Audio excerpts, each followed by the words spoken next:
नमस्कार, जनता टीवी देख रहे हैं आप। आपके साथ मैं हूं अंजलि भंडारी। तो चारधाम की सुगम यात्रा के लिए लगातार सरकार की ओर से प्रयास किए जा रहे हैं, लेकिन बावजूद इसके शासन प्रशासन की कोशिशें रंग नहीं ला पा रही।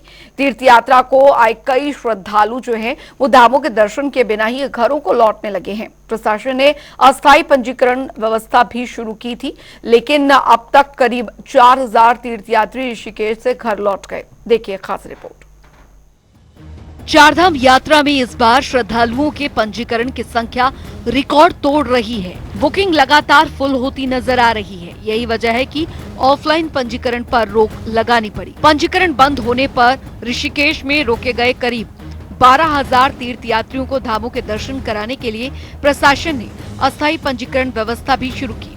प्रशासन की योजना थी कि अस्थायी पंजीकरण कर इन यात्रियों को धामों के लिए रवाना किया जाएगा, लेकिन ऐसा कुछ नहीं हो पाया।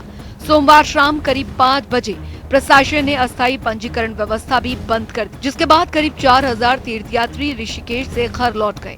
लौटने वाले तीर्थयात्रियों का कहना था कि उत्तराखंड में पहुंचने के बाद भी धामों के दर्शन न कर पाना दुर्भाग्य है। अब बिना दर्शन के श्रद्धालुओं के घर लौटने पर विपक्ष भी सरकार पर हमला बोल रही है।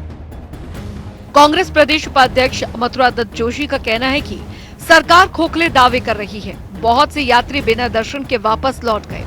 उन्होंने कहा कि कई तस्वीरें सामने आई जिसमें यात्रियों ने भी खुद अव्यवस्थाओं को उजागर करने का काम किया। मथुरा दत्त ने कहा कि सरकार के प्रतिनिधि मंत्री चुनाव में मस्त हैं, वहीं मुख्यमंत्री धर्मगुरु बन रही है, प्रचार में लगे हुए हैं और आगे क्या कुछ कहा सुनिए। निश्चित रूप से सरकार खोखले दावे कर रही है। बहुत से यात्री ऐसे हैं जो बिना दर्शन किए ही वापस गए।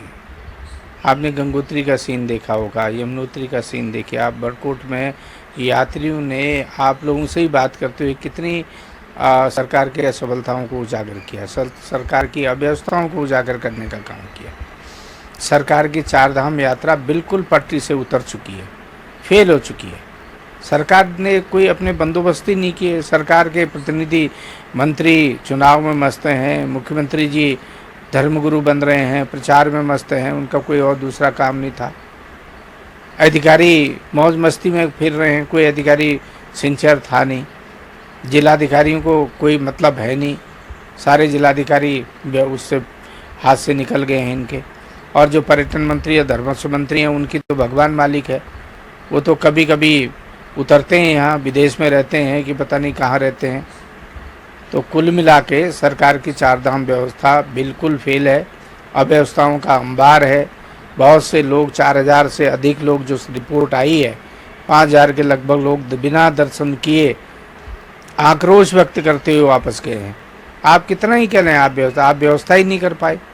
आपने रजिस्ट्रेशन तो खोल दिए, लेकिन आप पर डे के हिसाब से हर धाम में आप एक निर्धारित संख्या निर्धारित कर लेते, एक रोटेशन बनाते कि वे यात्री अगर गंगोत्री का रजिस्ट्रेशन है यहाँ यात्रा करेगा, उसके बाद बद्रीनाथ केदारनाथ की तरफ जाएगा। लेकिन कोई कंट्रोल नहीं रखा आपने, और उसका खामियाजा जनता का आक्रोश देखने को सामने मिला। और आपकी चारधाम यात्रा बिल्कुल फेल हुई और आज भी अव्यवस्थाओं का अंबार लगा हुआ है। वहीं बीजेपी यात्रियों के वापस लौटने पर सरकार का बचाव करती नजर आ रही है। बीजेपी के प्रदेश मीडिया प्रभारी मनवीर चौहान का कहना है कि देश और दुनिया से यात्रा पर आने वाले श्रद्धालुओं की बेहतरी के लिए ही व्यवस्था की गई है। यात्रा को सुव्यवस्थित, सुगम और सुरक्षित कराने के लिए ही व्यवस्थाएं बनाई गई हैं। उन्होंने कहा कि यात्रा प्रबंधन आने वाले श्रद्धालुओं की सुविधाओं के लिए ही किया गया है। हालांकि हो सकता है कि इसके बीच कई कठिनाइयां आ रही हूं, लेकिन सरकार का प्रयास है कि चारधाम रूट पर श्रद्धालुओं को कोई तकलीफ ना हो, इसलिए सभी को अपना सहयोग देना चाहिए। देखिए, देश और दुनिया से चारधाम यात्रा पर आने वाले श्रद्धालुओं के बेहतरी के लिए, उनको सुव्यवस्थित, सुरक्षित और सुगम यात्रा कराने के लिए ही ये सब व्यवस्थाएं बनाई गई हैं। यात्रा प्रबंधन आने वाले या श्रद्धालुओं की सुविधा के लिए किया गया है। इसमें हो सकता है कुछ कठिनाई भी आ रही हुई कुछ लोगों को, लेकिन चारधाम पर यात्रा रूट पर किसी प्रकार की परेशानी न हो, इसके लिए हमारी सरकार का प्रयास है। और मुझे लगता है चाहे श्रद्धालु लोग हों, चाहे प्रदेश के लोग हों, सभी लोगों को इसमें अपना सहयोग जरूर देना चाहिए। प्रशासन ने 31 मई तक ऑफलाइन पंजीकरण बंद रखने का निर्णय लिया है, जिसके चलते परेशान होकर तीर्थयात्री बिना दर्शन किए ही घर वापसी कर रहे हैं। विपक्ष एक और सरकार पर निशाना साध रहा है, तो वहीं बीजेपी बचाव करती नजर आ रही है। देखना होगा कि आगामी दिनों में चारधाम व्यवस्थाएं कितनी दुरुस्त हो पाती हैं। देहरादून से जनता टीवी के लिए यशराज आनंद की रिपोर्ट।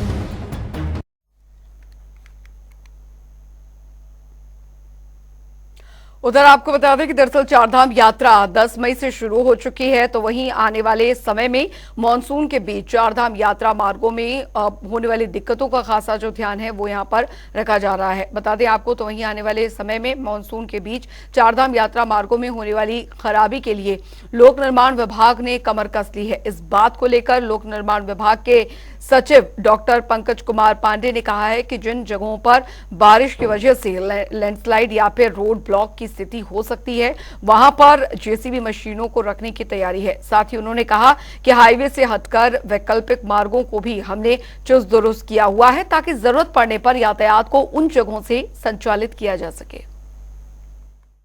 इस बार यात्रा काफी अच्छी चल रही है, काफी ज्यादा दर्शनार्थी इसमें आ रहे हैं, तीर्थयात्री इस बार आ रहे हैं, उनको हम लोग व्यवस्थित कर रहे हैं। सड़कों पे काम काफी ज्यादा किया जा चुका है, सीजन से पहले हम लोगों ने काम करा लिया था, और बारिश के दृष्टिगत भी हम लोग ने एडवांस में प्लानिंग करी है कि जो जो हमारे खतरे वाली जगह हैं, जहाँ पे लैंडस्लाइड होता है या जहाँ पे हमको संभावना लगती है कि जहाँ पे रोड ब्लॉक हो सकता है, वहाँ पे मशीनें प्लान की गई हैं। कुछ जगहों पे अभी भी मशीन लगाई गई हैं। बाकी सारी जो हमारा मानसून प्लान जब स्टार्ट होता है, मानसून अनाउंस होता है कि इतनी तारीख से मानसून आने की संभावना है, उस डेट से हम लोग डिप्लॉय करते हैं, क्योंकि मशीनें हायर करते हैं कुछ अपने डिपार्टमेंट। उधर चारधाम यात्रा व्यवस्था को बेहतर बनाने के लिए संबंधित विभाग लगातार मॉनिटर कर रहा है। इसके साथ ही स्थानीय जो निरीक्षण है, स्थलीय निरीक्षण, वो भी किया जा रहा है। वहीं शहरी विकास विभाग भी सफाई व्यवस्था को लेकर लगातार मुस्तैद नजर आ रहा है। उत्तरकाशी के 2 दिवसीय भ्रमण कार्यक्रम पर संयुक्त निदेशक विनोद कुमार ने जिले में निकायों का स्थलीय निरीक्षण किया, जिसमें उन्होंने कूड़ा निस्तारण के बेहतर प्रबंधन की सराहना भी की। वहीं उन्होंने गंगोत्री में नगर पंचायत का स्थलीय निरीक्षण भी किया और स्थानीय लोगों के साथ बैठक कर सफाई व्यवस्था की जानकारी दी।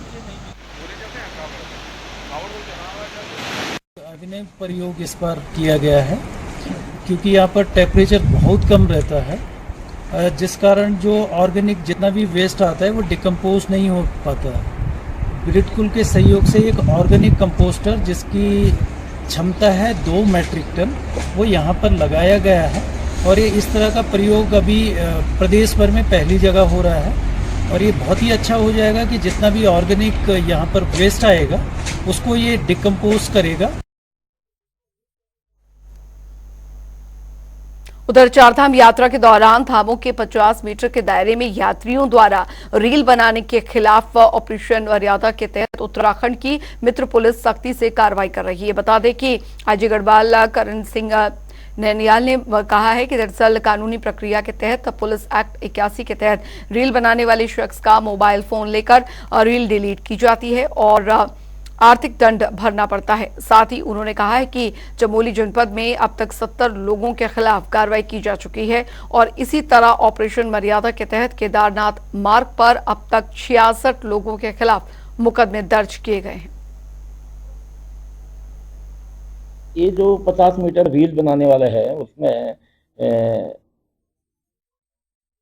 केदारनाथ जी में 100 जो है 81 पुलिस एक्ट में चालान किया गया है। बेसिकली उसे मोबाइल ले ली जाती है, फिर उसको डिलीशन की कार्रवाई की जाती है और उनको जो दंड है, आर्थिक दंड, वो जमा करके फिर बाद में उनको जो उनके मोबाइल है उसको हैंड ओवर किया जाता है। तो इसी तरह से चमोली में भी 70 अभी तक लोगों के विरुद्ध कार्रवाई की गई है रील्स बनाने वाले में 81 पुलिस एक्ट में।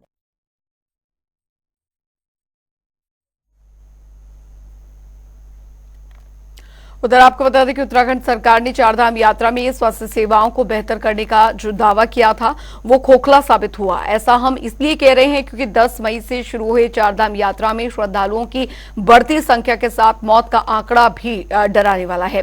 2 हफ्ते की यात्रा में ही आपको बता दें कि 56 मौतें हो चुकी हैं, जबकि अभी पूरी यात्रा बाकी है। वहीं उत्तराखंड स्वास्थ्य महानिदेशक विनीता शाह का क्या कुछ कहना है वो सुनिए आप। थोड़ा पीछे आओ आप। मैं अभी 3 दिन पहले ही फील्ड से लौटी हूँ। मैंने पूरा खुद निरीक्षण किया है। पंजीकरण, क्योंकि यात्री बहुत दूर के प्रदेश से आते हैं तो उनको मना करना मुश्किल होता है, लेकिन पंजीकरण के वहाँ पे ही हमारे स्क्रीनिंग पॉइंट बने हुए हैं। वहाँ पर उनका चेकअप होता है। सपोज़ किसी को ब्लड प्रेशर या कोई परेशानी होती है तो वहीं पर उनको मेडिकेशन दिया जाता है और उनका फ़ोन नंबर हमारे व्हाट्सएप ग्रुप में जो पर्यावरण मित्र हैं पूरे रास्ते में उन पर सर्कुलेट होता है और वहाँ से वो पूरे रास्ते फॉलो करते हैं। और इसके अलावा 104 से भी उनको बीच में कॉल की जाती है और लगभग 14 यात्री हमने ऐसे नीचे रोके हुए हैं जिनको मना करने पे मान गए। तो हो सकता है वो आगे गए होते तो एक परेशानी होती। तो इस तरह हमारी कोशिश है कि हम किसी तरह से उनको अपने रडार में रखें। उधर लोकसभा चुनाव का परिणाम 4 जून को आने वाला है, जिसे लेकर उत्तराखंड चुनाव आयोग ने मतगणना में तैनात होने वाले पर्यवेक्षक और साथ ही अन्य अधिकारियों की ट्रेनिंग भी शुरू कर दी है। बता दें, उत्तराखंड की संयुक्त मुख्य निर्वाचन अधिकारी नमामि बंसल ने दरअसल कहा है कि भारत चुनाव आयोग के स्तर से भी प्रशिक्षण कार्यक्रम चलाए जा रहे हैं और राज्य और जिले स्तर से प्रशिक्षण कार्यक्रम का शेड्यूल बनाया गया है। साथ ही उन्होंने कहा है कि मास्टर ट्रेनर का प्रशिक्षण का कार्यक्रम राज्य स्तर पर रखा गया है और ईवीएम के लिए जो भी मुख्य मतगणना होनी है उसके लिए भी मॉड्यूल बनाए गए हैं। 4 जून को नतीजे आने वाले हैं और इसके लिए मतगणना संबंधी सभी तैयारियां कराई जा रही हैं। इसमें विस्तृत प्रशिक्षण कार्यक्रम चल रहे हैं, न सिर्फ पर्यवेक्षकों के लिए बल्कि जो ईसीआई के लेवल पर ऑर्गेनाइज किया जाता है, उसके अलावा यहाँ राज्य स्तर पर और जिला स्तर पर भी प्रशिक्षण कार्यक्रम का शेड्यूल बनाया गया है। जो हमारे मास्टर लेवल ट्रेनर्स हैं उनकी आज हम प्रशिक्षण कार्यक्रम यहाँ राज्य स्तर पर रख रहे हैं और उसके साथ ही साथ माननीय चुनाव आयोग द्वारा भी लगातार एआरओ लेवल पर, आरओ लेवल पर, डीईओ लेवल पर सभी स्तर पर विस्तृत प्रशिक्षण कार्यक्रम किया जा रहा है।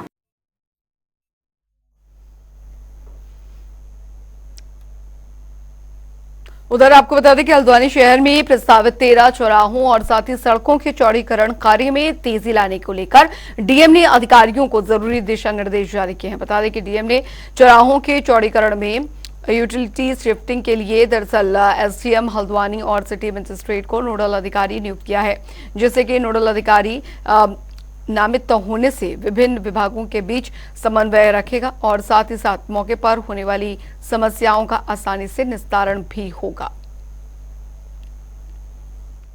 13 चौराहे रोड सेफ्टी मद से स्वीकृत हैं, जिसमें 2 चौराहे जो सिंधी चौराहा वाला मामला है और लाल डांड, ये दोनों हाईकोर्ट में इसमें रिट लगी हुई हैं, तो माननीय न्यायालय के विचाराधीन चल रहा है।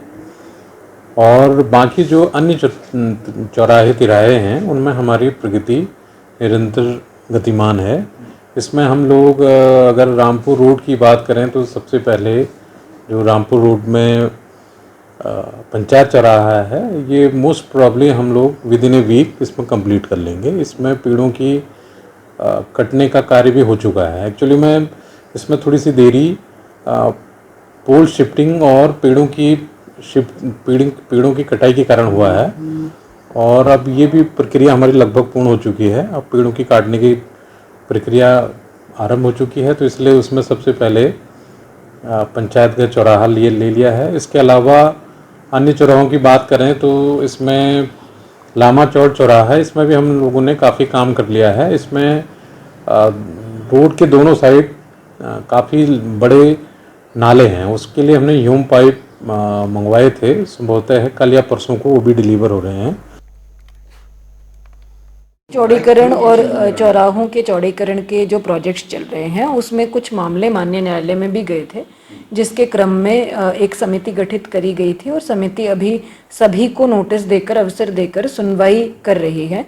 उस सुनवाई के दौरान लोगों ने अपने विभिन्न प्रत्यावेदन दिए, जिसमें सर्वे में कतिपय अनियमितताओं के बारे में लोगों ने कहा है, जिसमें कुछ एरियाज का छूट जाना, किसी एरिया में ज़्यादा जो है विड्थ ले लिया जाना, किसी एरिया में कम विड्थ ले लिया जाना, इस प्रकार के जो है लोगों ने अपने प्रत्यावेदनों में कथन किए हैं।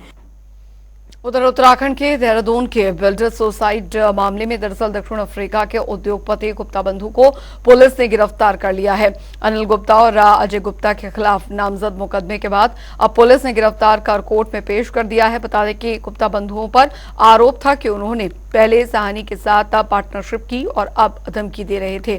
साहनी के कई प्रोजेक्ट्स रुक गए थे, इससे उनके पार्टनर्स में भी विवाद चल रहा था।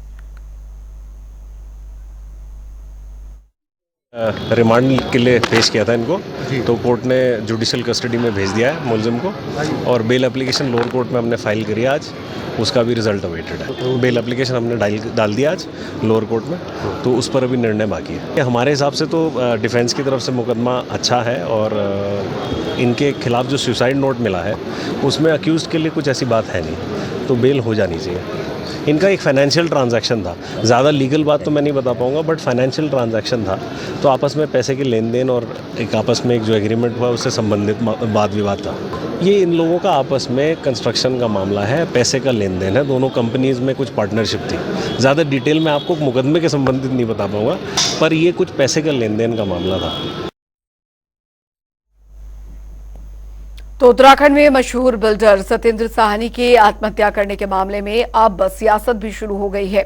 बता दें कि दरअसल केंद्रीय प्रवक्ता शीशपाल बिष्ट का बयान जो है वो सामने आया है। उन्होंने कहा कि कांग्रेस पार्टी लगातार बिगड़ती कानून व्यवस्था को लेकर सरकार को जगाने का काम करती आई है, लेकिन सरकार गंभीर बिल्कुल भी नहीं।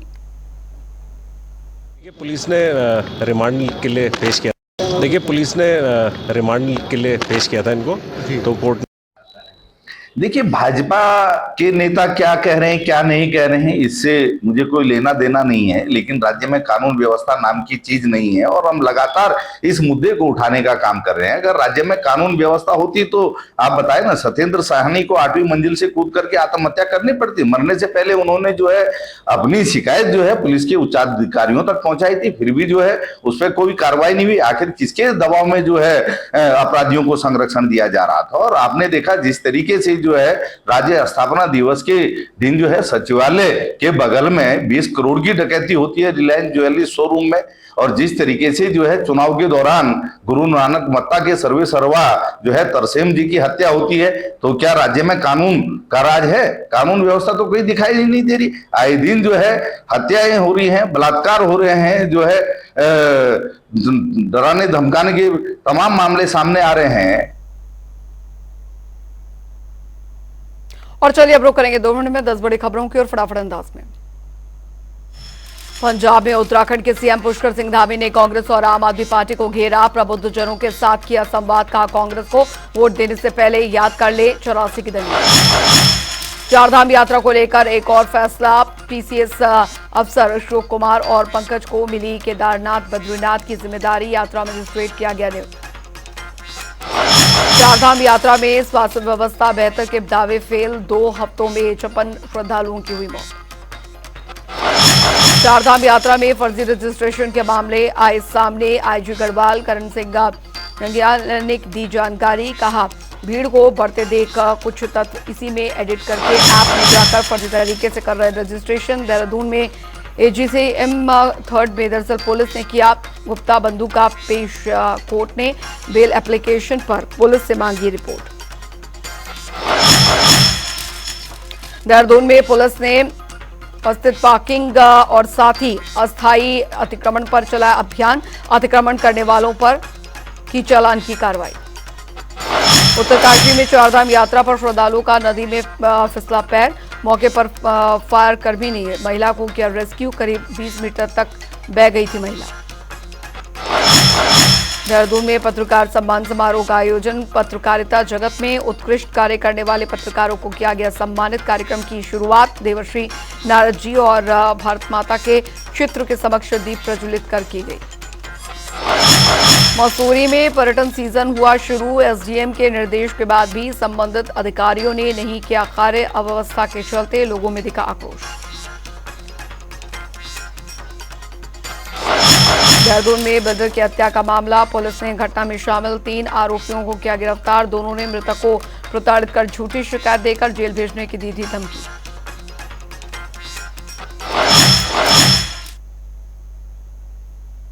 चलिए इसी के साथ देवभूमि उत्तराखंड की खबरों में अभी के लिए फिलहाल लेते हैं वक्त एक छोटे से ब्रेक का।